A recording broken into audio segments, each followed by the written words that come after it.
آئیے میرے آفس میں، وہاں بتائیے مجھے کہ کیا بات ہے۔ اس کے بعد پولیس کی ضرورت محسوس ہوگی تو میں خود طلب کروں گا، مگر پہلے مجھے یہ پولیس کیس ہے۔ محسن رضا نے چراغ پا ہو کے کہا۔ مسٹر سکندر بخش رات کو مجھ سے ملنے آئے تھے، یہ کلرک جانتا ہے۔ انہوں نے کھانا بھی کھایا تھا اور کہا تھا کہ بل میرے کمرے میں بھجوا دیا جائے۔ اس آخری بات پر کلرک کا رنگ فک ہو گیا۔ یس سر، مجھے سب معلوم ہے، لیکن اندر چل کے پلیز، یہ گڈ ول کا معاملہ ہے۔ ہوٹل کی بدنامی ہوتی ہے اگر کوئی اسکینڈل بنے۔ میں آپ کو پوری طرح مطمئن کروں گا، جیسے آپ چاہیں گے، مینیجر نے کہا۔ میں آپ سے پوری طرح تعاون کروں گا، آپ مجھ سے تعاون کیجیے۔ یہ شرفا کا ہوٹل ہے۔ آئی ایم ویری سوری، ایسا پہلے کبھی نہیں ہوا۔ 2 منٹ بعد ہم مینیجر کے کمرے میں بیٹھے تھے۔ ایئر کنڈیشنڈ کمرے میں شیشے کا بہت زیادہ استعمال ہوا تھا، چنانچہ اندر آواز باہر سنائی نہ دیتی تھی۔ عبدل کو کافی اور سینڈوچ لانے کا حکم دے کر اس نے کلرک سے کہا کہ وہ کاؤنٹر سنبھالے اور ہم سے مخاطب ہوا۔ یس سر، اب بتائیے، آپ کے ساتھ یہ زیادتی کس نے کی؟ مینیجر، میں نے کہا۔ شاید تمہیں یاد ہوگا کہ میں تمہارے پاس ایک شکایت لے کر آیا تھا۔ یس، کافی آنے میں کچھ تاخیر کا مسئلہ تھا، اس نے کہا، مگر کافی آ گئی تھی۔ یس، کافی آ گئی تھی۔ اس کافی کا ذائقہ بہت عجیب تھا، میں نے کہا، بالکل جوشاندے کی طرح۔ جوشاندہ پیا ہے کبھی؟ یس سر، مگر ہم تو بہترین کافی استعمال کرتے ہیں، میکسویل ہاؤس۔ ہاں، آپ لوگوں کی کافی ہمیشہ بہت اچھی ہوتی ہے۔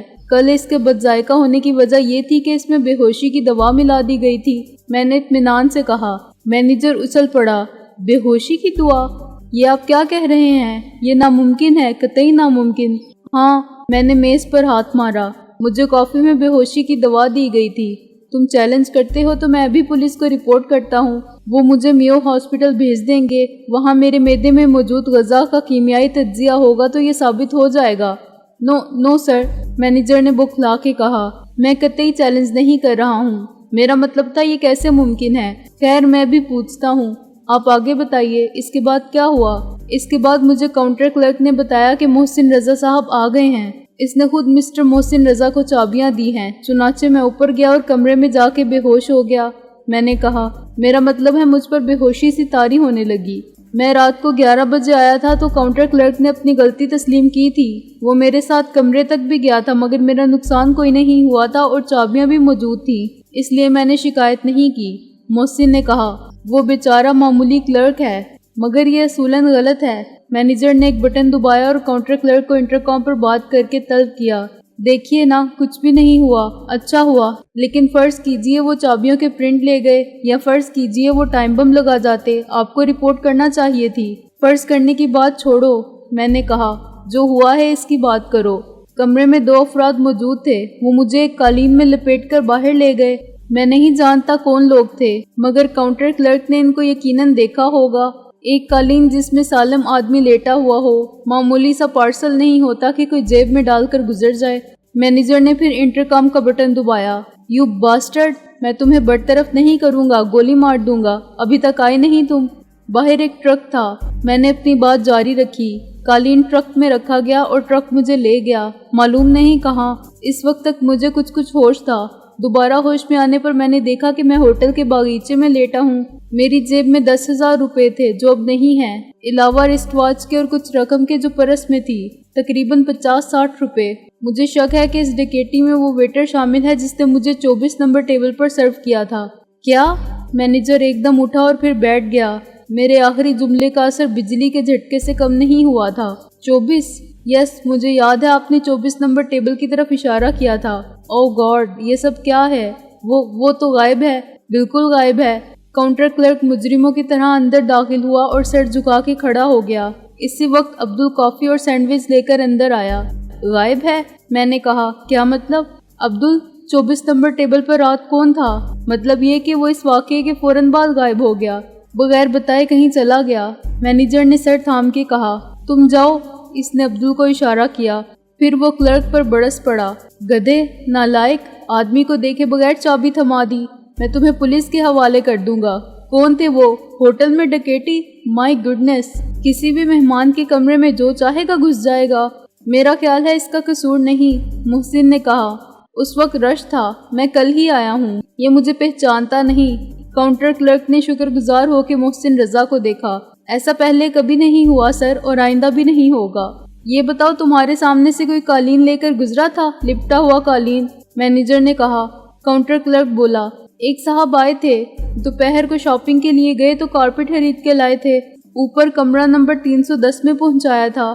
وہ رات کو کمرہ خالی کر گئے، جاتے وقت قالین بھی لے گئے تھے۔ 4 افراد نے اٹھا رکھا تھا، وہ کسی ٹرک کے ڈرائیور اور کلینرز تھے، اور چہرہ میں نے نہیں دیکھا، قالین کے دوسری طرف تھا۔ میری کہانی واقعات کی شہادت اور گواہوں کے بیانات سے درست ثابت ہو رہی تھی۔ اچھا تم جاؤ، مینیجر نے کاؤنٹر کلرک سے کہا، اس بار صاحب کے کہنے پر معاف کر دیا، اور ذرا چوکیدار کو بلاؤ اور دیکھو وہ شریف کہاں ہے جو رات کو 24 نمبر ٹیبل پر تھا، اس کا کچھ پتہ چلا؟ کسی کو اس کے گھر بھیجو۔ بعد میں چوکیدار نے بھی تصدیق کر دی کہ ایک ٹرک میں خاصا بڑا قالین لپٹا ہوا لے جایا گیا تھا، لیکن اس ٹرک کا نمبر وغیرہ نوٹ کرنے کی ضرورت محسوس نہیں کی۔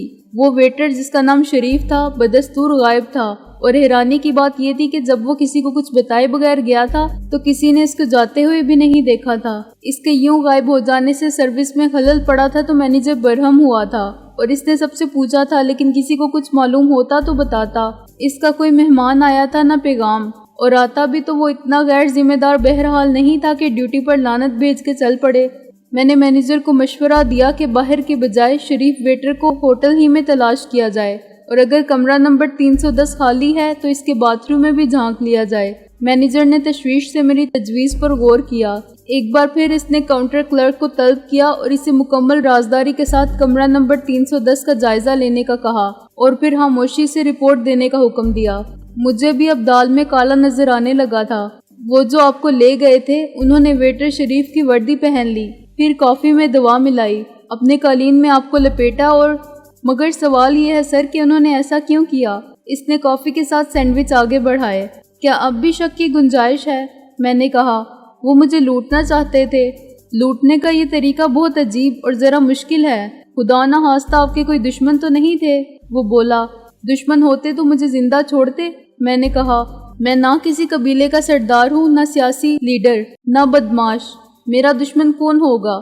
یہ صرف ڈکیٹی کی منظم واردات تھی۔ انہوں نے سوچے سمجھے منصوبے کے تحت کام کیا۔ شاید ان کا طریقہ واردات ہی یہ ہوگا۔ یہ کیس بہت سنگین ہے اور پولیس کو نہیں، اسپیشل پولیس کو اس کی تحقیقات کرنا چاہیے۔ آدمی خطا کا پتلا ہے، کون جانے ویٹر شریف یا کوئی اور ان سے مل گیا ہو۔ لالچ بری بلا ہے، عموماً گھر کے بیدی لنکا ڈھاتے ہیں۔ مینیجر نے بڑے اسرار سے نفی میں سر ہلایا۔ ویٹر شریف واقعی شریف ہے، پرانا آدمی ہے، اور ہم آدمی دیکھ کر رکھتے ہیں۔ ہوٹل کے عملے کا کوئی رکن یہ جرت نہیں کر سکتا، پولیس خود معلوم کر لے گی۔ میں نے بے پرواہی سے کہا، بعض اوقات اندازے غلط ہو جاتے ہیں۔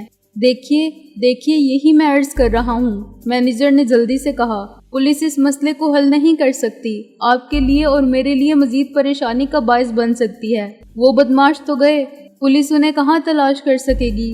آپ تو جانتے ہیں پولیس والے کتنے بدنام ہیں، خود مجرموں کی سرپرستی کرتے ہیں۔ بفرض محال پولیس نے انہیں پکڑ لیا، تب بھی مال کہاں برآمد ہوگا، اور ہوا تو آپ کو کہاں ملے گا؟ نو سر، میں ذاتی طور پر اس کے حق میں نہیں کہ پولیس کو رپورٹ کی جائے۔ وہ تو شریف ویٹر کو ہی نہیں، کاؤنٹر کلرک کو بھی پکڑ کے لے جائیں گے۔ بیچارہ معمولی کلرک ہے، اور پولیس تو آدمی اٹھاتی ہے۔ وہ مجھے بھی لے جائیں گے، باورچی خانے والوں کو بھی اٹھا لے جائیں گے۔ جتنے آدمی پکڑے جائیں گے اتنا ہی ان کا فائدہ ہے، ہوگا کچھ نہیں۔ وہ سب کو حسب حیثیت جوتے مار کے اور پیسہ لے کر چھوڑ دیں گے، اور کیس داخل دفتر کر دیں گے۔ مگر اس پکڑ دکڑ میں ہوٹل کی کتنی بدنامی ہوگی، اور مالک کو علم ہوگا تو عطاب مجھ پر نازل ہوگا۔ آپ اگر اتفاق کریں تو میری ایک تجویز ہے، باہمی مفاد کی بات ہے، میں آپ کا سب نقصان پورا کر دیتا ہوں۔ کتنی رقم تھی؟ 10,000؟ رسٹ واچ اور پرس کی رقم ملا کے مزید 1,000، کل 11,000۔ اگر میں چیک پیش کر دوں، اور جو پریشانی مجھے اٹھانا پڑی، لاقانونیت، غنڈہ گردی اور بدنظمی کے باعث، میں نے میز پر ہاتھ مارا۔ میں اس پر معافی کا درخواست گزار ہوں اور شرمندہ ہوں، بس بات یہیں ختم کیجیے۔ مینیجر نے کہا، آپ کے قیام و طعام کے تمام اخراجات ہمارے ذمے، جب تک آپ کا دل چاہے رہیں۔ میں آپ کو دوسرا بہتر کمرہ دے دیتا ہوں، پورا سویٹ۔ یہی تو مصیبت ہے، میں نے گویا اس کی مجبوری کے سامنے ہتھیار ڈالتے ہوئے کہا۔ آپ جیسے لوگ بدنامی کے خوف سے پولیس کیس نہیں بننے دیتے، اور وہ بدماش اس کمزوری سے فائدہ اٹھا رہے ہیں۔ اب کسی اور ہوٹل میں چلے جائیں گے، پاکستان میں 1,000 ہوٹل تو ہوں گے، سب میں واردات کریں گے، خبر ایک میں بھی نہیں آئے گی۔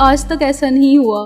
وہ تو ٹھیک ہے سر، لیکن ہماری مجبوری بھی دیکھیے، سارا کاروبار متاثر ہوتا ہے، اور پھر یہ اخبارات والے جو صرف سنسنی خیز خبریں چھاپتے ہیں۔ خیر میں چیک پیش کرتا ہوں۔ اس نے گھٹ سے دراز کھول کے چیک بک نکالی اور 11,000 کی رقم کا چیک بنا کے مجھے پیش کیا، جسے میں نے محسن کی طرف دیکھ کر بادل نحاس تھا اور قدر تعمیل کے ساتھ قبول کیا۔ مینیجر ہمارا بہت احسان مند بھی ہوا، مگر میں جانتا تھا کہ اتنی بڑی واردات پر اپنی سمجھ بوجھ کے باعث پردہ ڈال دینے کا انعام وہ مالک سے وصول کرے گا، اور مالک اس کی معاملہ فہمی اور تدبر کا مزید قائل ہو جائے گا کہ 11,000 میں ہوٹل کی ساکھ بچا لی۔ میں نے چیک جیب میں رکھا ہی تھا کہ کاؤنٹر کلرک یوں کمرے میں آیا جیسے اس کے تعاقب میں بھوت ہو۔ بمشکل تمام اس نے بتایا کہ ویٹر شریف واقعی کمرہ نمبر 310 کے باتھ روم میں سو رہا ہے، بے ہوش پڑا ہے یا وفات پا چکا ہے۔ وردی اوپر لٹک رہی ہے، خود نیچے لیٹا ہے۔ ویٹر شریف صرف بے ہوش تھا۔ ہوش میں آنے پر اس نے بتایا کہ کمرہ نمبر 310 میں رہنے والوں نے اسے طلب کیا تھا۔ معلوم نہیں انہیں نام کس نے بتایا تھا۔ اس نے کہا کہ وہ 24 نمبر ٹیبل پر سروس کر رہا ہے، تو اس سے کہا گیا کہ بل کی رقم کمرے میں ملے گی۔ وہ لوگ کھانا کھا کے اٹھے ہی تھے، چنانچہ شریف 2 منٹ بعد ان کے کمرے میں جا پہنچا۔ انہوں نے 100 کا نوٹ دیا اور پھر کہا کہ کافی لاؤ۔ اس نے کہا کہ 24 نمبر ٹیبل پر جو صاحب کھانا کھا رہے ہیں ان کو کافی پہنچاتے ہی وہ روم سروس سے کافی کے لیے کہہ دے گا اور بل کی باقی رقم بھی بھجوا دے گا۔ اتنا سنتے ہی ان میں سے ایک نے شریف کو دبوچ کر بے قابو کر دیا اور فرش پر لٹا دیا، دوسرا اس کے سینے پر چڑھ بیٹھا۔ پہلے نے شریف کا منہ دبا رکھا تھا کہ وہ آواز نہ نکال سکے، دوسرے نے جیب سے انجیکشن سرنج نکال کے شریف کا بایاں بازو دبا لیا اور اس کی نس میں کوئی انجیکشن لگا دیا۔ وہ بے ہوش ہو گیا اور ہوش آیا تو باتھ روم میں تھا۔ اس کی وردی اوپر لٹکی ہوئی تھی اور کمال یہ کہ اس میں وہ 100 کا نوٹ بھی تھا۔ ویٹر شریف یہ سمجھنے سے قاصر تھا کہ اس کے ساتھ یہ غیر شریفانہ سلوک کیوں کیا گیا، اور مینیجر یہ سمجھنے سے قاصر تھا کہ باورچی خانے میں یا ہال میں کسی نے ویٹر کی صورت پر غور کیوں نہیں کیا۔ میں نے اسے سمجھانے کے لیے شریف سے ایک سوال کیا اور شریف نے تسلیم کیا کہ ان میں سے ایک اپنے قد و قامت اور رنگ کے اعتبار سے شریف جیسا تھا، اس کی مونچھیں بھی ویسی ہی تھی۔ یہ بات مینیجر اپنے تجربے کے باعث جانتا تھا کہ رش کے اوقات میں کوئی کسی کی طرف نگاہ اٹھا کے نہیں دیکھتا۔ سب کے ہاتھ پر ٹرے اس طرح رکھی ہوتی ہے کہ پورا چہرہ نظر بھی نہیں آتا، اور بالکل ایک جیسے وردی میں اسی قد و قامت اور رنگ کا آدمی آ جائے تو غور سے صورت دیکھے بغیر کوئی فرق محسوس نہیں کر سکتا۔ رات کے کھانے کے دوران جب ہال بھرا ہوا تھا، لوگ آ جا رہے تھے اور ویٹر مصروف تھے، کمرہ نمبر 310 والے میرے قریب ہی بیٹھے رہے، چنانچہ انہیں بھی شریف ویٹر نے ہی سرو کیا۔ میں اپنے خیالات میں اتنا منہمک تھا کہ میں نے کسی پر توجہ نہیں دی، میرا مطلب ہے سوائے ان چہروں کے جو توجہ کے مستحق تھے۔ کافی دیر میں آنے کا سبب ہی یہ تھا کہ ویٹر تبدیل ہوا۔ پھر اس جعلی ویٹر نے کافی میں دوا ملائی اور میری عدم موجودگی میں کافی میز پر رکھ کے چلا گیا۔ وہ اسی انتظار میں رہا کہ میں تاخیر کی شکایت کرنے اٹھوں تو وہ ٹرے رکھ جائے۔ اس نے 10 منٹ کے لیے شریف کی وردی استعمال کی، پھر واپس اپنے کمرے میں جا کے لباس بدلا اور شریف کی وردی وہیں باتھ روم میں رہ گئی۔ انہوں نے شریف کو بھی باتھ روم میں پہنچایا اور میرے کمرے میں جا پہنچے۔ مجھے بے ہوش کرنے کے بعد وہ یقیناً اپنے کمرے میں اٹھا کے لے گئے ہوں گے، جہاں انہوں نے دن میں ایک قالین لا کے رکھ دیا تھا۔ اپنے کمرے سے سامان اور قالین اٹھا کے وہ کمرہ خالی کر گئے، اور جس نے چارج لیا اس نے کمرے پر ایک نگاہ ڈال کے اس کا کمرہ مکفل کر دیا۔ جب کاؤنٹر کلرک نے مجھے بتایا کہ وہ کمرہ چودھری دلاور کے نام سے بک کرایا گیا تھا تو مجھے فوراً ایک خیال آیا، لیکن میں نے بات کو زبان تک آنے سے پہلے ہی روک لیا۔ جب اس تمام بک بک جھک جھک سے فارغ ہو کے ہم کمرے میں پہنچے تو صبح کے 7:45 بج رہے تھے۔ مینیجر نے اپنے طور پر تمام معاملات ٹھیک کر لیے تھے اور بہت مطمئن تھا۔ فردن اس نے عبدل کو، شریف کو اور کاؤنٹر کلرک کو بھی سمجھا دیا کہ انہوں نے کسی سے کوئی بات کی تو اچھا نہیں ہوگا۔ یہ بات وہ خود بھی سمجھتے تھے، چنانچہ مینیجر کے لیے تشویش کی بات نہ رہی تھی۔ واہ برادر نسبتی، محسن نے کمرے کا دروازہ بند کرتے ہی ایک زبردست کہا اور دھپ مار کے کہا، اب ٹھاٹھ سے رہو عمر بھر۔ سالار اعظم، میں نے کہا، عقل مندوں نے کہا ہے لالچ بری بلا ہے، سامان اٹھائیے اور خیریت سے نکل جائیے۔ کیوں؟ محسن نے حیرانی سے کہا، ہم نے کوئی دھوکے بازی نہیں کی۔ اس ہوٹل میں تجھے جس مصیبت کا سامنا کرنا پڑا اس کا معاوضہ 11,000 کچھ نہیں۔ یہ بات نہیں، میں نے کہا، تجھے کچھ اندازہ ہے کہ شریف کی وردی پہننے والا کون ہو سکتا ہے؟ وہی مندری والا۔ تم نے تو دیکھا ہی نہیں، تجھے کیسے معلوم ہوا؟ محسن نے کہا، آخر وہ میرے سامنے آنے سے کیوں گریز کر رہا تھا؟ میں نے کہا، اسے ڈر تھا کہ کہیں میں اسے شناخت نہ کر لوں، اور یہ ڈر صرف ایک ہی شخص کو ہو سکتا ہے جسے میں 3 بار دیکھ چکا تھا۔